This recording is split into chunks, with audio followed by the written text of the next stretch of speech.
Greetings, everyone. Great day to you wherever you are and whenever you are. I'm Adam Abraham, and welcome to another edition of the Inward Journey Home. I've been in the Pacific Northwest for a bit over a year now, and one of the most profound of many profound moments I've had in the time of coming to this place has been in new ideas, new experiences, and new, you could say, realms of endeavor that I've been introduced to, some of which have been going on for quite some time. You know, that's one of the things about life is that, something that you're searching for is already happening, even though you may not even know it, that something that's happening simultaneously. And what occurred for me, at least, and it's the subject of this particular episode, was the introduction of this idea, this process, this resource referred to as biochar. Now, what biochar is carbon.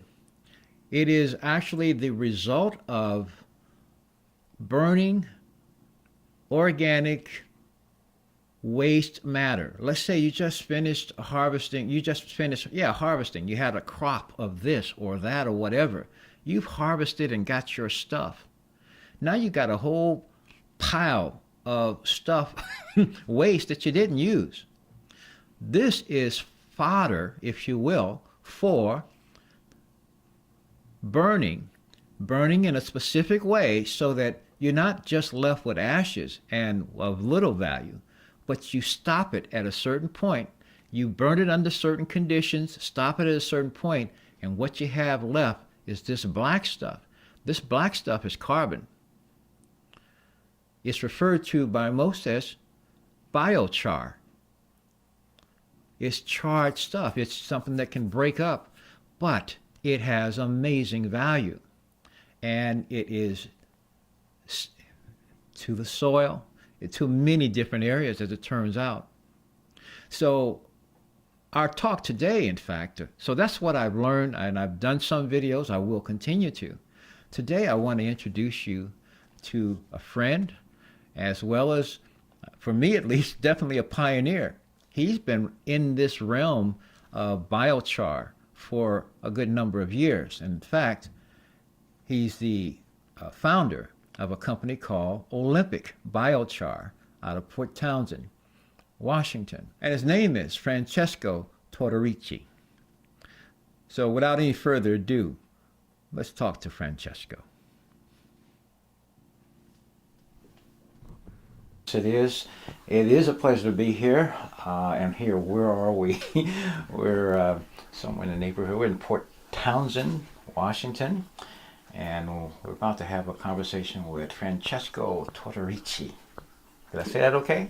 Perfect. Really good, good. I like that. I have fractured a lot of people's names, okay? No, you did it excellent. You're excellent, Adam. All right, then. Well, it's definitely a pleasure to be here. Francesco is the founder of Olympic Biochar out of Port Townsend, and we're going to talk a bit about that. First of all, let's talk about what Olympic Biochar is, because it'll take us into biochar itself. Okay. Well, Olympic Biochar is, I'll tell a little bit about my journey. I got interested in biochar years ago at a conference, and how I got there was I was at that stage in life where I kept asking myself, what's next, what's next, what's next? And finally, one morning, I was journaling, and I just, I wrote, I give up. I'm not going to answer this question, what's next? I said, how can I be of service? And this was back in the end of 2010. And a friend of mine here in Port Townsend kept telling me that I needed to talk to a gentleman named Peter Scott. And I called Peter. He lives on Vashon Island. And Peter was getting ready. He says, I'd love to talk to you. We'll have a conversation, but I'm getting ready to go to a conference. And I don't have time, but let's talk next week. And I said, what's that conference? He says, it's Ethos. And I said, okay, well, what's Ethos? He says, check it out on the web, check it out on the internet. I really don't have time. I said, fine. So I looked it up on the internet, and it was engineers, and ethos stands for engineers in technical and humanitarian opportunities of service. Ah. I, even till today, I immediately, and it was going to be that weekend, I registered for that conference. Well, you dropped everything and got there. I went, it just, and I still get goosebumps because there I was asking, how can I be of service? And I was giving this, and I am a civil engineer by training and education. So I went, and it opened up a whole world to me. It opened up, in that case, they were talking about clean cook stoves for the developing world. That's what their focus is. And what grabbed me were these small gasifier called micro gasifier T-lud top-lit updraft stoves that can use any biomass to create heat to cook, and one ends up with biochar. You put the fuel in here. You light it on the top. Okay. Air comes in here. Some air goes into the bottom, under the pellets. This one is burning. You can see it right Yeah. now. So the pellets then draw the heat from the top, ends up forcing the gases, the pyrolytic gases, from the pellets out. The air that comes up and goes up like this. That's the secondary air. The secondary air comes up, rolls over, and if you look in that one, you can see it's actually, the flame is not on the pellets. The flame is up here. Yeah, I noticed that. That's a top-lit updraft stove. Okay. This is this. If you look down in this one, it's the same thing happening in this one. This is a larger one. This stove is called a Champion stove. It's designed by Dr. Paul Anderson. And but it's exactly the same principle. Right. And so I was introduced to biochar, talked to some of the people that were working with it, and biochar grabbed me. These little top-lit updraft stoves and biochar really grabbed me. So I came home and I got home from that, made some connections, got in touch with people, and made some small little stoves. There's a little Everything Nice stove, if you look on that world stove. And I started going down that wormhole of gasifier stoves and biochar. So that was my introduction to biochar, and it continued that. We visited people with my partner in this business, and my life's partner, Joan. We went to Peru and hooked up with people that were doing some of this stuff in high Andes. Came back and started giving some presentations on these little gasifier stoves, working with schools and whatnot. But biochar kept being of interest. Then fast forward, there was in Port Townsend, which is a unique community, they would have an energy luncheon once a month.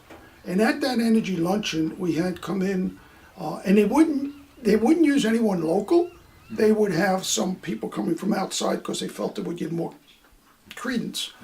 So a friend came in, talked about biochar, and that led to meetings with the Port Townsend paper mill, the paper corporation, and in discussions with them, they have a byproduct from a steam boiler that they would call floaters, which is biochar. We took that biochar, sent it out for analysis, and turned out it's an excellent biochar with like about 84% carbon content, low ash content. And we also met with the Port Townsend,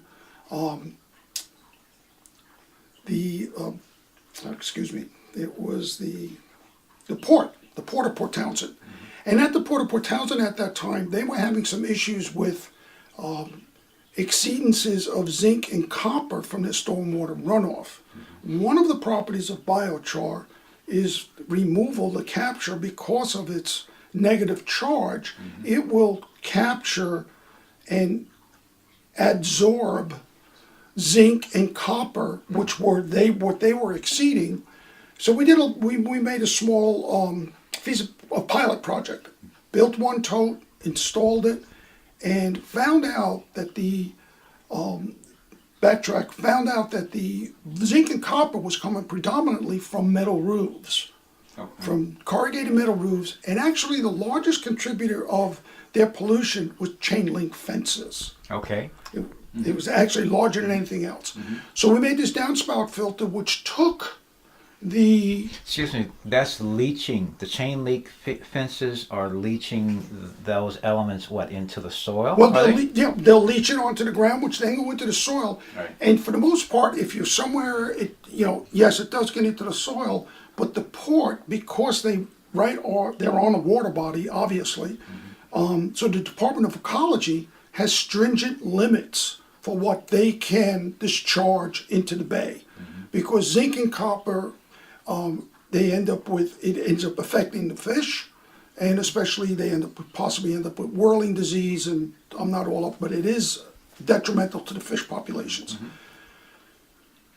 So we ended up installing this, and I believe the numbers are of this magnitude, where the roof that we installed it on was coming in with 4,500 parts per million of zinc, and our filter reduced that down to less than 10. Oh, phenomenal. Wow. So that's one of the things with biochar. Subsequently, through people that I know, I also had heard and done some research of biochar properties as a soil enhancement, as a soil amendment. In and of itself, it's inert. It is not a fertilizer. And so I was talking to some people, showed them a sample of our biochar, and he said, "Where can I get some of this?" And I've been working with this person in El Waco for years now, and he's been using the biochar from this mill. The biochar, we then worked, because the mill was going in through receivership, and I worked with several owners and whatnot. It's been a wonderful experience working with everyone at the mill, that we now have for the last 2.5 years, we have a contract with the paper mill to get we purchase all their biochar. And that biochar, their biochar is a byproduct of a steam boiler. And so because it's a byproduct of a steam boiler, their process is they need temperatures. They're not in the business to make biochar. So their biochar is very consistent, and it comes out at a consistent sizing.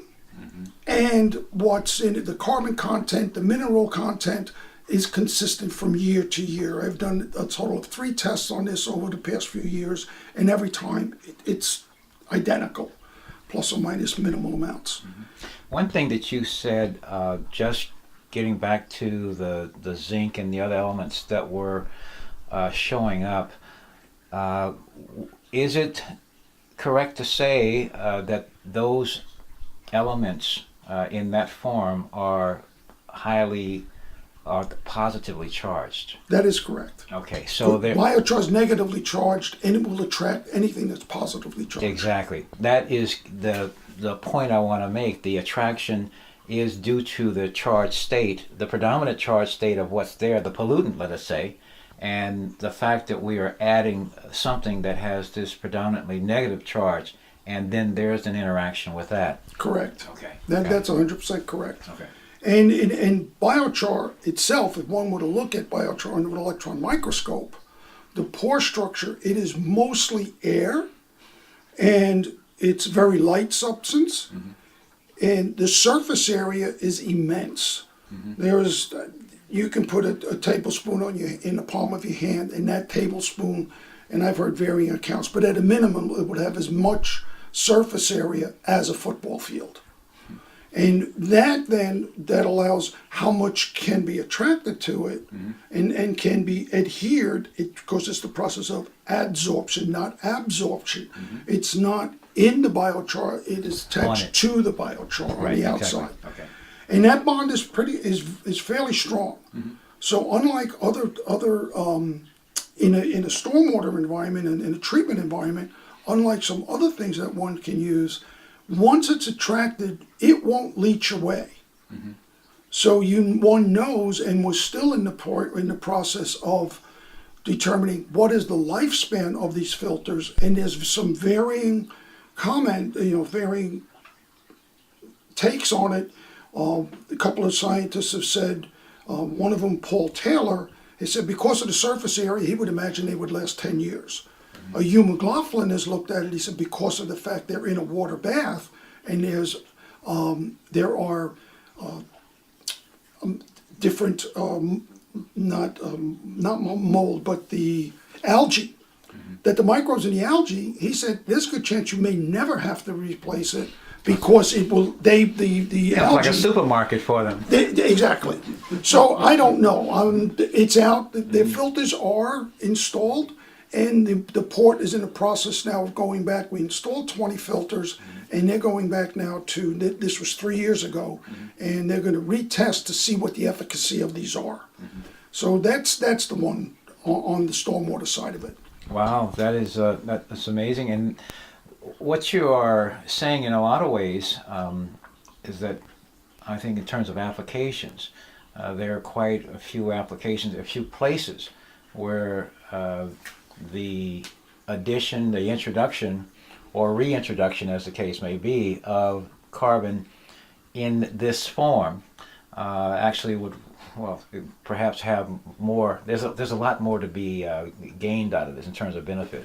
Most definitely. I mean, I know people. There's a Josh Kearns that works with water quality, and he actually has developed some filters where he produces biochar on site in the developing world. It's in South America, I believe Mexico also. And with these filters, it's a combination of sand filters and biochar filters, where he'll take water, and then that water then becomes potable water for a community, which is in dire need of clean potable water with no pathogens.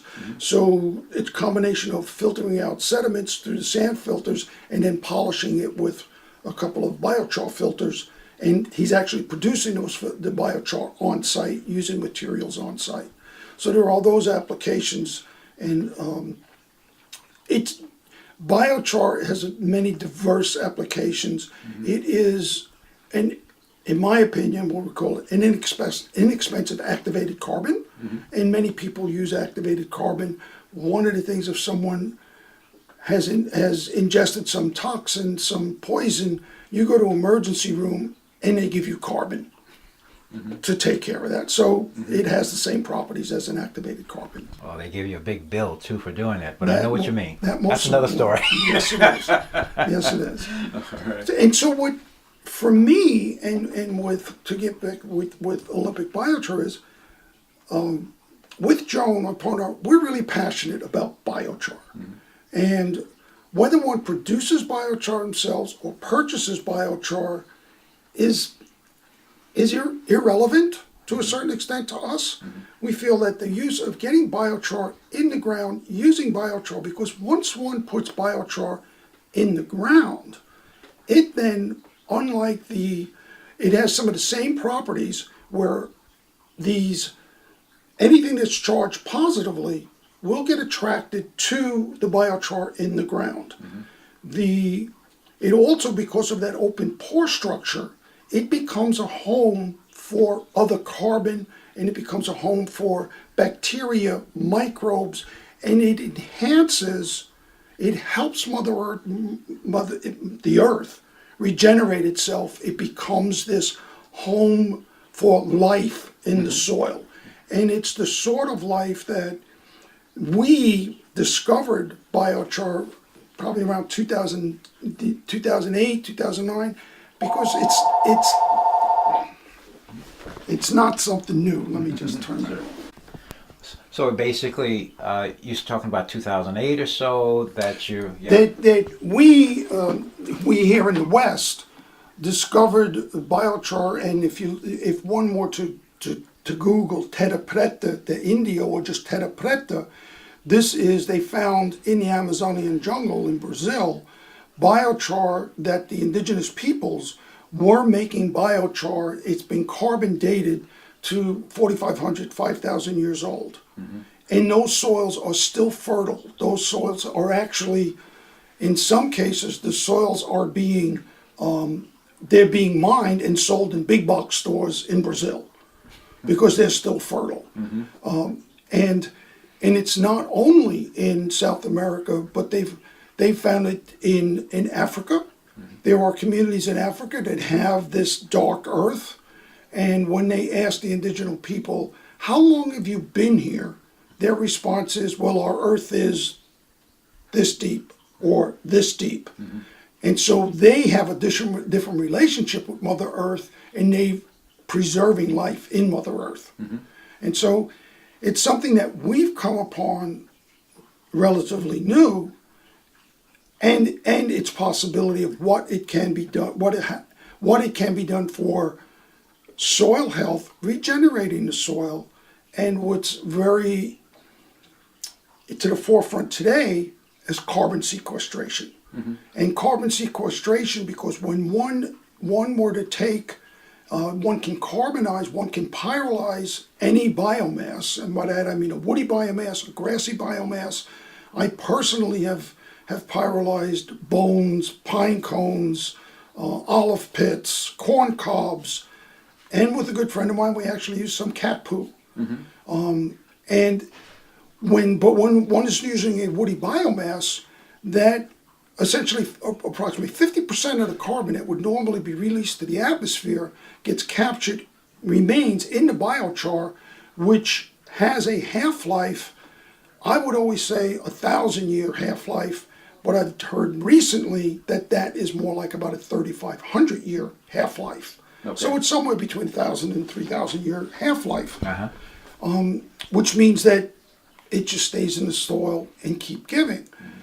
And as I said, for us at Olympic Biochar, we not only we have this product that's a consistent product that is for sale, but we also do things that help organize different workshops so that people can make biochar themselves. Many people would like to make biochar themselves, especially we had just yesterday where you were here doing some videoing with the Washington State University, their food systems program, a farmer to farmer series, a workshop using it on a semi-large scale, making biochar here in Chimacum at Finn River, and which was very well attended. And they had almost over 50 people there. There were 47 that were registered, and we made biochar using recycled materials. So the recycled material in this case was a 42-inch diameter by 10-foot long propane tank that had been cut in half, and we probably made about a cubic yard of biochar in a couple of hours yesterday afternoon. And that was using blueberry Now, bushes or what? No, actually there were two. One of them, the one in that big trough, was we used, it's an apple orchard, so we used Oh, that's right. we That used was big trimmings, stuff. we used trimmings from our apple orchard and other materials that from around site that any farm would have around site.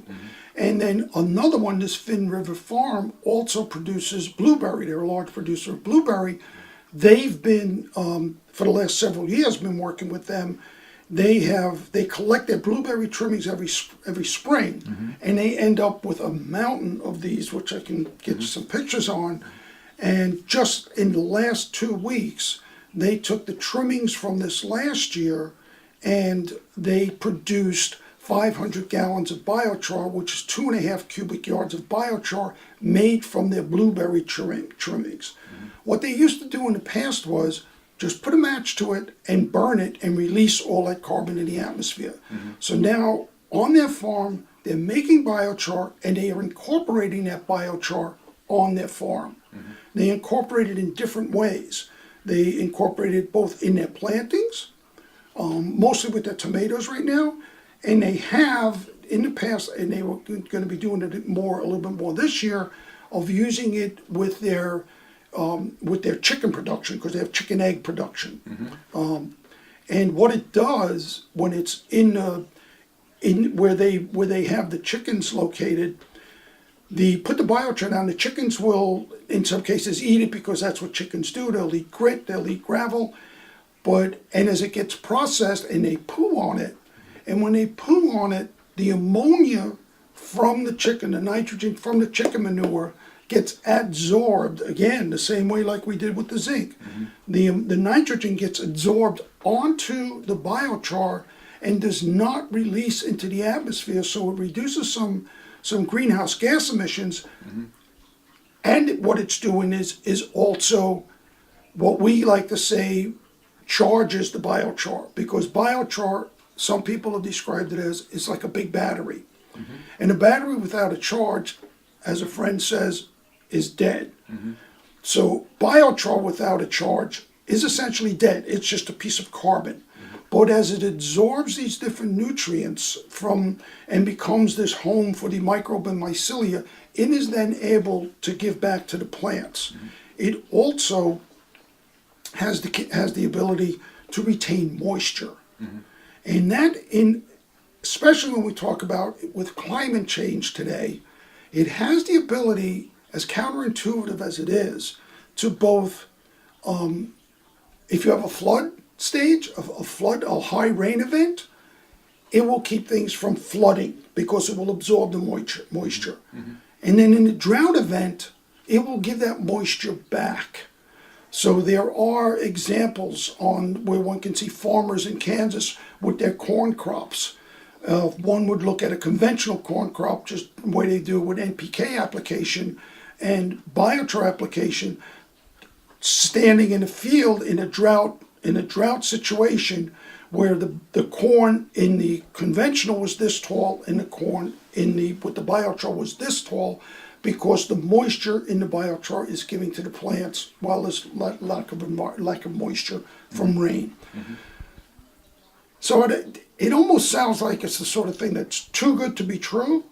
But for me, I am amazed at what the different properties it has. And I've been working with a lot of smaller, what I call here on the Olympic Peninsula, citizen scientists that are using this. And in the several years that I've been working with this, it's and we were discussing earlier, to see that mainstream science is starting to look at what citizen scientists were observing, and they're starting to look at the properties and confirm some of these things.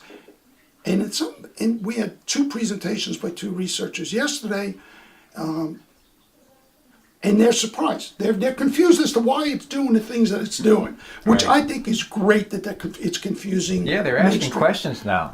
They most certainly are, and it's acting in a way that they would have never thought that it would. It's showing them, so it's opening different areas of research. We're talking with Francesco Tortorici of Olympic Biochar of Port Townsend, Washington. Francesco, are there some? You say that anyone can make it. Yes. Is this a region situation? Are there some places that are better to make it than others, or what? Well, anyone who has a garden can make it. It is personally, I think if I was living in the middle of New York City, I don't know if I want to make it. Now that being said, in If you want to Stockholm, buy it, maybe. and that being said, though, however, in Stockholm, Sweden, they are collecting their tree trimmings and garden trimmings, and the government, because in Stockholm, they use this pyrolytic process to create heat for community heat systems, and also, I believe it's just for the community heat system. I'm not sure if I don't want to misspeak, if they're doing some electrical generation, but they're in order to get it adopted, they are collecting yard trimmings, whether it be from trees or just grass trimmings, and they are pyrolyzing it. And if people give it to them to pyrolyze, they are then able to pick up biochar from the plant. So in a city environment, and that's ideal what they're doing. And as one experiments with biochar and with making biochar, depending on the type of burner that one uses, the moisture content of the material that one uses, you can end up with smoke emissions, particulate emissions. And so one needs to be conscious of that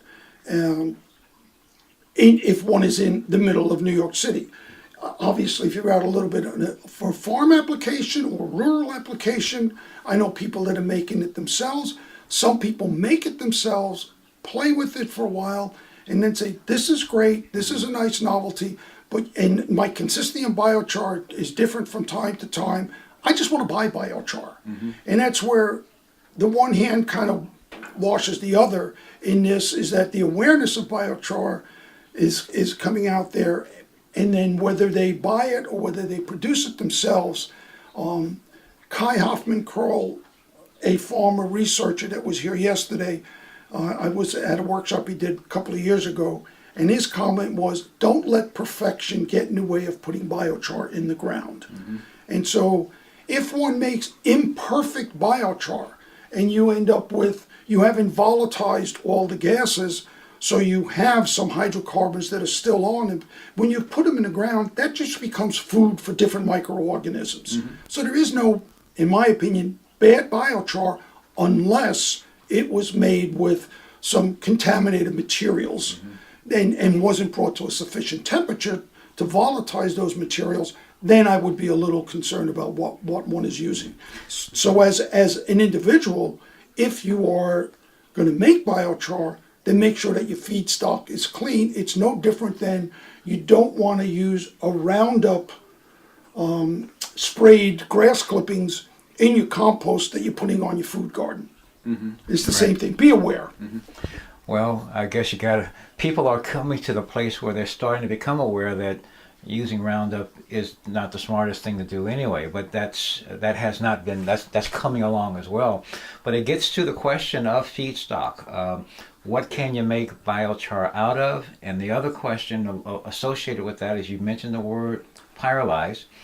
A lot of people know what burning is. How is burning different from pyrolyzing different from burning? Okay, so when one has a campfire, or if one, a simple way of looking at pyrolization is to take a matchstick, a wooden matchstick, light that match, and watch that match burn. And as it burns, if I had one here, I'd give the demonstration. It's not the wood that's burning. If you notice, the flame is above the wood. Yes. It's the gases, the pyrolytic gases that are being released from the heat at the tip. And when you use a wooden matchstick, you'll actually see, if you can burn it down, that matchstick remains in a charcoal form. And then you blow it out, obviously, before it burns your fingers, and you end up with a replica of that match. That's an example of a type of pyrolization. Okay. So pyrolization in others, in these top-lit updraft stoves, they end up starting a fire on top of a fuel source. And that fuel source, if you're doing it in these stoves, you want a consistent size material. So I've used wood pellets, wood chips. The larger the burner that one's using, if it's a 5-gallon drum, I've used branches, just trimmed up branches, or wood pallets, chopped up, not chopped up, but cut up. And one ends up with, when after it pyrolyzes down, so ends up with a branch, and you can see the tree rings, you can see everything. Or corn cob, you'll start off with a corn cob that's maybe that big, and then it shrinks down to about 25% of the size, but it'll be a charcoal corn cob. It's in a carbon state. You see the form that it was, but it has really been transmuted into predominantly this carbon. Yes, because the gases are being released. The gases are being released. The pyrolytic, all the gases, the combustible gases are being released and burned, and in that process. So that's in a backyard, democratized. Every man for himself makes biochar. What I see as, and it's been talk, and it's not only me, but the discussion is something called a combined heat and biochar process. And with that combined heat and biochar process, what we're talking about is some of these little cook stoves, one's using the heat to cook a meal. So instead of taking wood like in the developing world, taking wood, which is a dwindling resource, and for women mostly in these developing world, they have to go further and further away, and they're deforesting areas to get the wood to burn over a 3-stone fire. They're able to possibly use corn cobs, coconut shells, whatever they have. I've worked, and I was on the board for an organization called CCHAR, and they were using the trimmings from cacao plants for the migrant workers there. And these were larger, about 5-gallon size, using that heat from these burners, these gasifiers, to cook their meals. And what one is left over with is the biochar from those trimmings that they were then using. Actually, this organization was selling it in the San Jose to support their nonprofit. And some of the people use it in their, will use it in their gardens. There are because it's not just here in the developed world that we're seeing the benefit. It's in the developing world. The poorer the soil, the better the results of using biochar. So the combined heat and biochar is to me is the way to go. For example, Olympic biochar comes from a local paper mill, and it's not part of the paper making process. It's a boiler that makes the steam for the paper making process. So they're pyrolyzing, in this case, hog fuel, and hog fuel is the outer bark. When a tree comes in for processing, they take off all the bark and the outer layers, and that goes into this boiler. And they are also using some construction and demolition debris, mainly processed chipped wood pallets.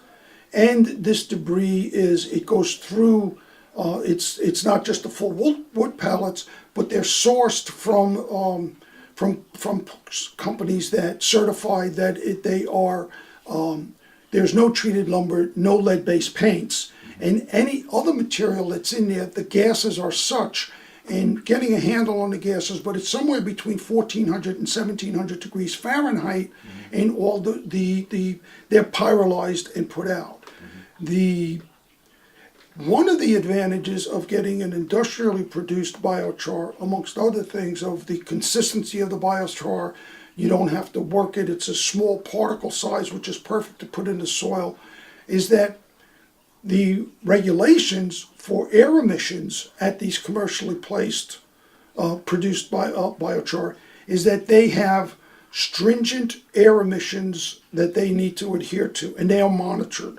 And so in some cases, like this mill and all of the mills that I'm aware of, they have electrostatic precipitators, sometimes wet electrostatic precipitators, that pull out particulate matter and other matter, so that's not released to the atmosphere. When one is burning themselves, if they're using a feedstock that is wet, or if maybe they put too much material on it, it will smoke.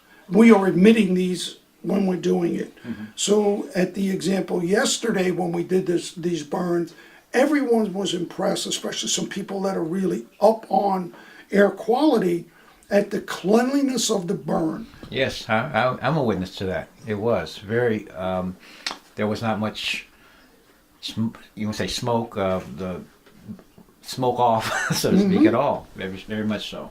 Well, and the key to that was, because the people at Remember we were working was, the stock, the feedstock that we used was dry to begin with, and before the rainy season here in the Northwest, that material was put into a greenhouse that they weren't using and kept dry, and not pulled out of the greenhouse until the night before we did the demonstration yesterday. And it was a real excellent example of what feedstock, the dryness of it, will do. And then also the application, because there were some cases if you put a little bit too much material on, this was a different application where the heat was coming up from below. If you put a little bit too much, you might get a little bit of smoke. Let the fire calm down a little bit, reestablish itself, and you didn't get that smoke, and it burned. And it's by the color of the flame that one can see how clean it is. If you're burning a yellow flame, you're burning a good hot flame. I see. So since you started Olympic Biochar, you had some relationships to begin with that got things going. How is adoption, and where do you see things going? Well, I think through some of the things that we've done with Olympic Biochar, and it's through outreach and working with local people. We, for example, at Olympic Biochar, we've donated biochar to every school garden in the area, whether it be the middle school, the high schools, both in Port Townsend, Chimacum, Quilcene, working with the students. and with the way they're adopting it, because one of the simplest ways of using biochar, because people say, well, how do I activate it? How do I charge it? And one of the simplest ways, and it was heartening to hear the researchers say it yesterday, is put it in your compost. So as your material is composting, breaking down, it's called co-composting. The gases Olympic Biochar is part of, will be part of, if we're successful, a research project, a SAR grant, to measure some of the gases that the minimal of the gases that are being put out there. So it ends up, since I've been working with biochar, it's more and more people are becoming aware of biochar. And it's that kind of thing. If you build it, they will come. If you talk about it, the awareness, and whereas if one were to look at scholarly papers like 3-4 years ago, they were counted in the hundreds, maybe 1,000. Now, yearly, we're talking about thousands, tens of thousands of scholarly papers being written on biochar. So the awareness is becoming there, and some small farms are starting to do it. Small farms are using it with their cattle production that I'm associated with. They'll put it in their bedding with pig production, pig raising. It cuts down on the smell. And then the pigs actually, and I've seen this, the pigs actually, when you put it in, they're rooting around and they're eating it. They will eat charcoal. Goat production. They're raising where the way they traditionally do it. They'll keep adding more bedding, and when you go to muck that out, it has a high ammonia concentrate, and you almost have to wear a respirator in order to do it. And people are now doing it, and there's no smell. Depending on how much biochar they put in. So I think where it's going is, it is part of an awareness, and then as people start using it, they see just the efficacy of it in their gardens. I worked with a tomato grower that was using it, and there is a local farmer, and his tomatoes, he's an organic farmer here in Port Townsend, in Chimacum. And at the local farmers market this last year, just one of these taste testing at the farmers market, his tomatoes had the highest on several varieties taste, texture, quality. And when I was talking to Max about this, he attributed it to, because he's a long time user of biochar. He was using it, making it, and using it in Wisconsin years ago, and he attributed it to his tomato plant sensitivity to moisture. And you water a tomato plant, you get high moisture content. It dries out.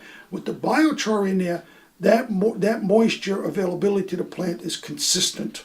I was just thinking, as you're saying it, there are a couple things. One of them is that the biochar, the carbon, but let's just call it that, is a stabilizer, in the sense you distribute it.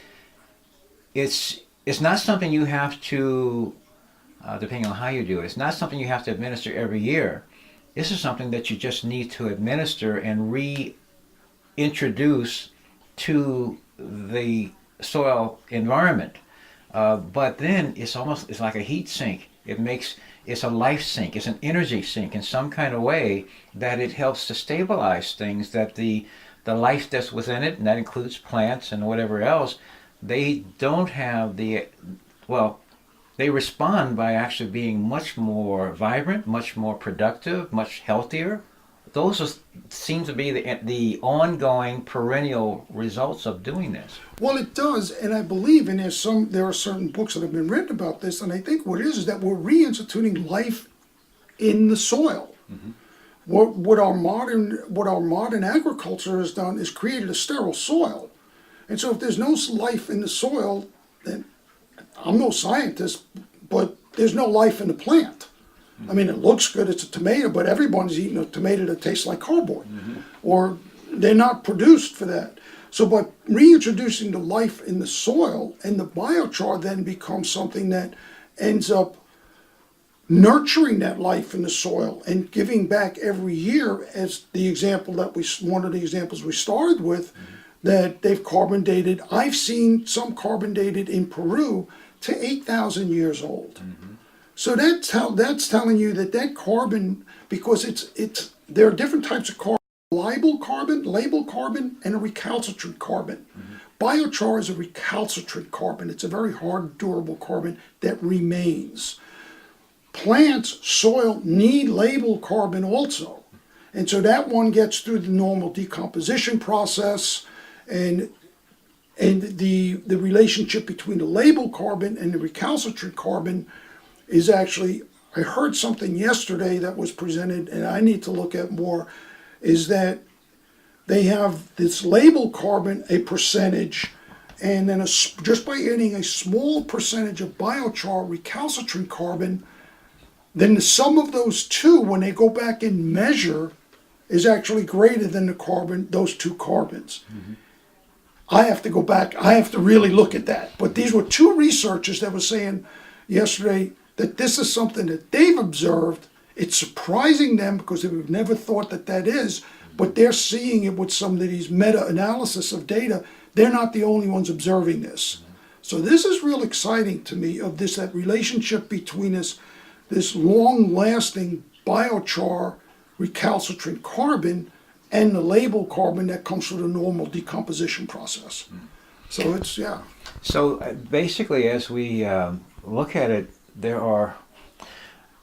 I get the impression that we're really kind of just scratching the surface, that there are far, far more applications and places where, now for example, we're talking about places or areas where biochar production, are there some areas or environments that are more conducive to it than others, or is this just a matter of how you do it? Well, it is how you do it, and I would say here in the Northwest, there is logging. And in logging, what loggers do now is they make large slash piles. And for those who are not in a log, see that where we live, you can drive up the road and you'll see these huge piles of slash, which is the limbs and the tops of trees and whatnot. And what they do is they let them dry out all season. In the fall, when the rains come, they light them up, and they produce all these emissions just get released to the atmosphere. So we're working with the local land trust now. We're starting the conversation with them where they have a 900-acre, almost 900-acre farm that was unhealthy because it had been clear-cut years ago and then done as a plantation farm, just monoculture, monospecies, and it's unhealthy. I've toured it and we'll be touring it again on Monday. They are going in and selectively taking out the diseased trees with small excavators, no clear cutting. They've been chipping that and taking the chips and selling them. However, because of natural gas for all that is, and that is another discussion, the market for chips has gone down. And so actually I heard from someone from the Department of Ecology yesterday, they're actually landfilling chips. Not even leaving them in the forest to decompose, they're landfilling them. This is value that is simply being swept under the rug, so to speak, right now. Most definitely. And there are people that are out there are resources that are saying, and with the land trust farm at Ridge, it's called Chimicum Ridge, the forest that they will be managing starting next year, starting 2020. They see the value of potentially as an educational tool, using some of these mobile kilns like we used yesterday, called these flame cap kilns, for educational purpose, but also it's making biochar in the forest environment, and that is a potential either just leaving it in the forest environment, which was always a natural part of the forest. We get fire and there was charcoal that was created, or making it a product that's available to the community, this biochar product. So that's some of the places where I see that we will be going, and I think it's just a matter of time. I don't think it's a question of if. I think it's a question of when, and I think it's a question of marketing. There is in some of the people that work with these large scale boilers of these gasifier boilers that with the technology today and the controls today, they can tweak the boiler where they can combust all the material, all the chips, hog fuel, and make nothing but ash. Or they can tweak it back a little bit and create biochar. So when the market for biochar is a little bit higher, they create more biochar. If the market for biochar is a little bit lower, they use less feedstock and create more heat that they may be using for whatever that is, for a community heat system or whatever they might be using it for. So these are the things on a horizon that I see us moving towards in a sustainable way. Well, that is really the point is learning, discovering, and then applying methods that what we're seeing is that there's value in everything in terms of what nature does. Nature doesn't produce scarcity. Nature doesn't produce something that can't be turned into something else that's actually of value. It's only us and our thinking, or perhaps our habits, so to speak, that have actually turned us, that we haven't applied these methods, because slashing and burning is being done, burning is being done. So, but with a little bit of thought, a little bit of knowledge, and a slight change in methods and process, you're able to actually turn that, what we thought of as waste, which was not useful in the form it was in, into something that is highly useful and beneficial in a different form. Correct, and it's only because of our attitudes that we look at it as not useful, but it's all useful. And it's our attitude as nature as a commodity, and not as us being interconnected with nature and everything being interconnected. And I see at this time for myself, what I see, and this is what gives me hope, is that more and more people, and especially the young people that I'm working with, that they are adopting these things because they are looking at the interdependence of everything and the interconnectedness of everything. And starting to doing some of the things that we do and giving value to clean air, value to clean water, value to a healthy earth. Because that's value what it is. To nutrient-dense food. And My goodness. And the nutrient-dense food is another thing that we've been working on together, is that biochar is another one of the pieces of the puzzle for a nutrient-dense food. Biochar doesn't give the nutrients, but biochar can help make the nutrients available to plants through the bacteria, through the mycelia. And this is, again, we go back to Mother Nature just didn't happen overnight, and it's evolved, and maybe I believe that there is a growing number of people that are starting to take their cues from Mother Nature and looking at what Mother Nature, and this is where these scientists that, because of the nature of institutionalized science, they look at things through a lens, but they're starting to see, wait a minute, maybe we need to look outside the lens a little bit. And that's very encouraging for me.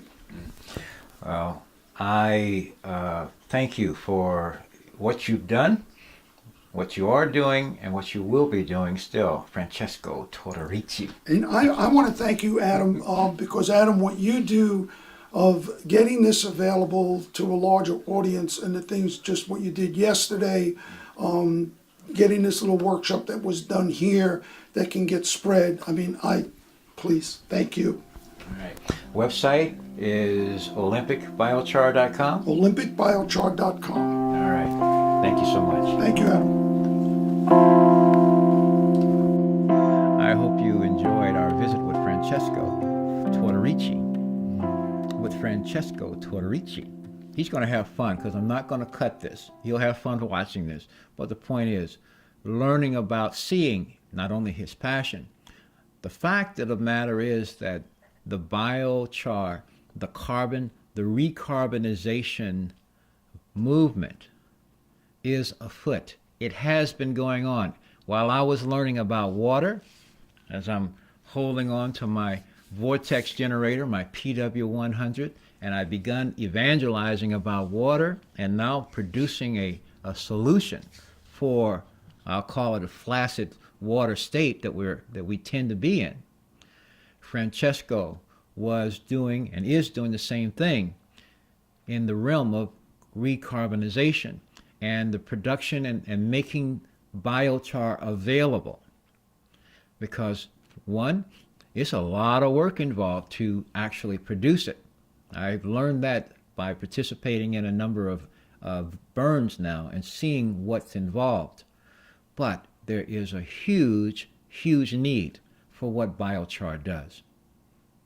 And so there are all this limits right now is awareness. And we're doing something as best we can about that.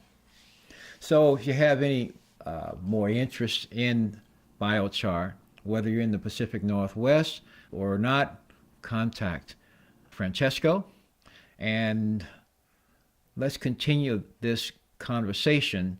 Let's continue this adoption, because intentionally creating carbon from our waste product, instead of simply just burning it and letting it go up in smoke, is something that virtually anyone can do, particularly if you're not, in an apartment complex. Okay, that's not going to happen, all right? But your community gardens, as more and more people have begun to do it, certainly would need to use biochar. There are so many different places, even in cities, where biochar, where carbon, when put back into the soil, will pay dividends. Even for municipalities, for the cities themselves, for their parks. Oh my goodness, their parks, if they rechar, if they recarbonize their soil, they would use far less water. They would need far less water than they do today. They'd need far less. In fact, I say that they'd have to use. They would be able to and should pull back from the type of inputs that they are presently putting on to your parks and different types of areas where there are grasses that they still need to keep up, because if they're not green, people aren't going to walk on them. They're not going to want to visit.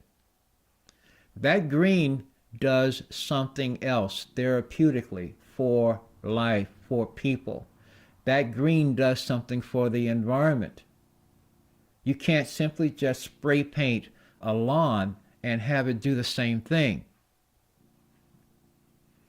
So the uses, the need for recarbonization, for recarbonizing our soils, our environment, they're pervasive and they're everywhere.